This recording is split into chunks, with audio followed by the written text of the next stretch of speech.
On this edition of Early Look, I'm going to be previewing the UFC Austin main event coming up here December 2nd between Beneil Dariush and Arman Tsarukyan. It's going to be a good one. They just announced this one officially a few days ago. And if you've never watched the show before, my name is James Lynch. I'm going to go through a bunch of different stats, a bunch of different intangibles, and I'm going to give you my pick at the end. We can discuss this fight at the end in the comments. I want to hear your prediction as soon as I am done this video. Some of the stuff may have relevance. It may not. I'll let you decide. All good by me. Let's do a quick tale of the tape between these two. We've got Dariush at 22-5-1, Arman Tsarukyan at 20-3, 34 years old at 27, 5'10" to 5'7", 72 to 70.5. So Tsarukyan with a bit of a reach advantage, like 0.5, not much. Dariush is taller, but Dariush is also older. Arman, the younger fighter in this matchup. We're actually going to reverse things up a little bit. And I'm going to start first with Arman Tsarukyan in this fight, the number 8th ranked UFC lightweight. You can see him there. Big opportunity for him on December 2nd.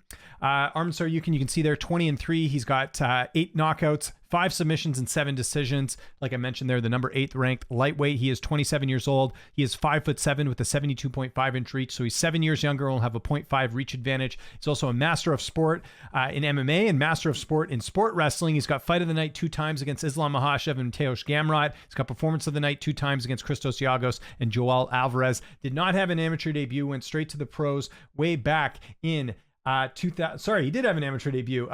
2015, looks like he had an amateur debut there, although this is a bit weird, right? Sometimes you see this on his records.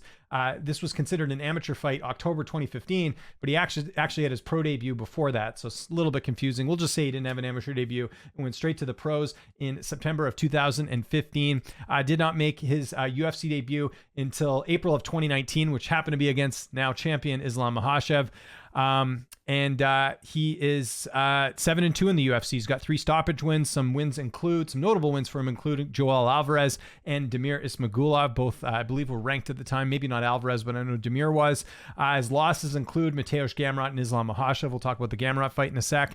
Also, has only had 1 layoff in his UFC career, going from Olivier Aubin-Mercier to Davy Ramos. There's the 357-day layoff. Other than that, hasn't had any major injuries, hasn't had any USADA issues. He's had 1 close fight. That was the Gamrot fight. If you go and look on MMAdecisions.com and see the media scorecards for that one, that was back in June of 2022. 15 media members scored the fight for Arman, only 7 scoring it for Gamrot. I watched that fight live. I thought Arman won. But what are you going to do? Sometimes you can't leave it to the judges' scorecards, but that could have been a win, and maybe we would have got this fight before, right? Because Gamrot got the win, got to fight Dariush. Now we finally see Arman get to fight Dariush at a later date.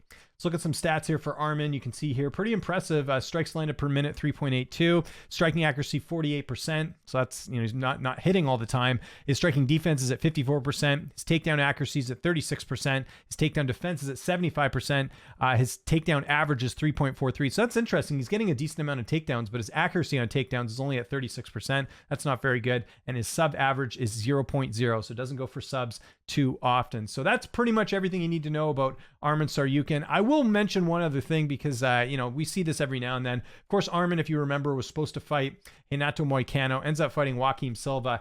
He's training an American top team at the same gym as Silva, so it was a bit of a weird fight. And a lot of people fixated on the fact that, Arman got tagged in that fight and, he should have just steamrolled this guy because of the way the odds were.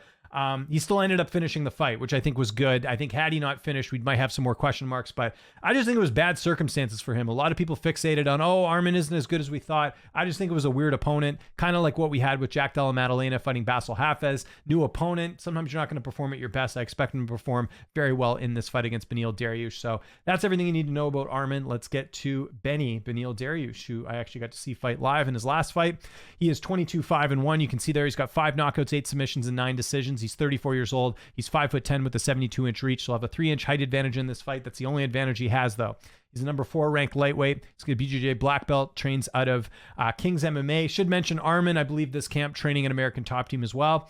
Dariush has got performance of the night 4 times against Darren Cruikshank, Drew Dober, Frank Camacho, and Drakkar Klose. He's got fight of the night 1 time with Carlos Diego Ferreira. He's tied with Gleison Tibau for 3rd most wins in UFC lightweight division history at 16. He also did not have an amateur debut, went straight to the pros in November of 2009, so a lot more experience here than Arman. Made his UFC debut in January of 2014, fight he won against Charlie Brenneman. He's 16-5 in the UFC. He's got 8 stoppage wins. Some notable wins include 2 wins over Diego Ferreira. He's got a win over Jim Miller, Michael Johnson, Thiago Moises, Drew Dober, and Tony Ferguson, and Mateusz Gamrot, a common opponent of Arman as well. So got a win over him. Some losses include Ramsey Nijem. I got to mention that one. That was the second UFC fight. Michael Chiesa lost to him. Also lost to Edson Barbosa. Alex Hernandez went to a draw with Evan Dunham. Forgot to mention that. And then obviously losing to Charles Oliveira in his last fight, which snapped a pretty long win streak for him there. He was finished in the very first round of that fight. All right, let's take a look at some injuries for Beneil Dariush. He's had a few. If you remember, he was supposed to fight Marbek Taisimov way back in 2016, had an injury there. Supposed to fight Drakkar Klose the first time in July of 2019. He had to pull out of that fight, and then he was supposed to fight Islam, like I mentioned there, having an ankle injury in that fight. He has had a couple close fights. Let's talk about those real quick. So let's look at the Michael Johnson fight. That was a split decision, UFC Fight Night 73 back in August of 2015. 12 media members scored the fight for Johnson. 0 scored it for Dariush. So that's a fight that probably should have gone the other way in that one without Beneil getting the win. And then if you look at the Evan Dunham fight, that was back at UFC 216 in October of 2017. 5 media members scored the fight for Dariush. 10 scored it a draw. So just keep that in mind as well, that they probably had the right call there. But some also maybe gave that one to Dariush. Let's look at Dariush's stats here. You can see his, where are we here? Got to make sure that's updated. I was looking at Arman's there. His stats include 3.79 significant strikes landed per minute, 49% striking accuracy, 58% striking defense. So that's not bad. Takedown accuracies at 34%. His takedown defense is at 80%. Similar numbers to Arman, actually, which is interesting. Sub average is 1.91. We'll see if he uses his ground game against Arman Tsarukyan. We do not have odds on this fight yet at the time of recording this. I'm recording this on, what day is it? November 2nd. So if you on Patreon, you're probably watching this a little bit earlier. If you look on Tapology, we can see how people are picking. 62% for Arman, 38% for Dariush. So which way am I going in this fight? If you've watched my content long enough, you know where I'm going here. I'm going Arman Tsarukyan. Now look, I get it. Dariush has fought the better opposition. He certainly looked great in the fights that he's won. But I will say that the fact that Arman hasn't taken much damage, a lot younger. I think Arman is not even in the prime of his career yet. He is 27 years old. I think every fight we're seeing something a little bit better. And like I mentioned earlier, I think people making too much of a big deal of that fight with Joaquim Silva. You know, people said the same thing about Nate Diaz and Leon Edwards. Oh, Leon Edwards got clipped in that fight. Well, it didn't really matter. Leon Edwards went to win the welterweight title. I think fighters are allowed an off night here and there. I think overall, from what we've seen with Arman, especially that Islam fight, remember he took that on short notice. Like, he looked good in that fight. You know, I think that's a true testament to how skilled and how talented he is. I thought he beat Gamrot. So really the only loss you're looking at here, recently is the Islam fight, if you think about it, because, he decisively lost that fight. But I think overall, we haven't even seen the best Arman yet. Now, I'm going to go Arman 4th round TKO, and here's one of the reasons why. 40% of Arman's wins are by KO TKO compared to just 25% by sub. So you'll see most of the time he is finishing by knockout, only 25% by sub. Could also win by decision, but it's 5 rounds, and we have seen Dariush get finished a number of times. I think that's more likely. Dariush does lose the most by knockout. If you look at it here, his 80% of his losses are by KO TKO. Submission is at 20%. He's never lost a decision. So I tend to lean more towards the stats here, which say that Dariush does get knocked out. I mentioned Arman's younger. He takes less damage. You got to remember too, Dariush coming off another knockout loss here, which isn't good.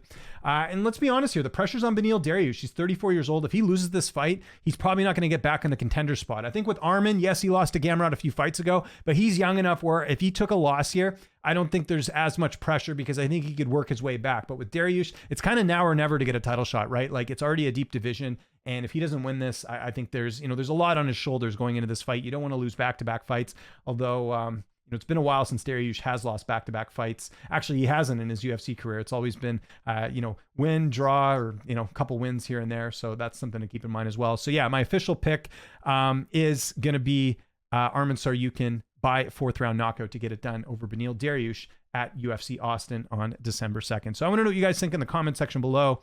Who are you picking in this fight? Who do you think gets it done? I want your prediction. I don't just want your pick. I want to hear how you think it gets it done. And let me know if you agree or disagree with me here. More than happy to talk about this fight in the comments. Follow me on Twitter, TikTok, Instagram, at Lynch on Sports. X, I guess I should say, not Twitter, but you know what I'm talking about there. I'm James Lynch. Thanks so much for watching, and I'll see you next time.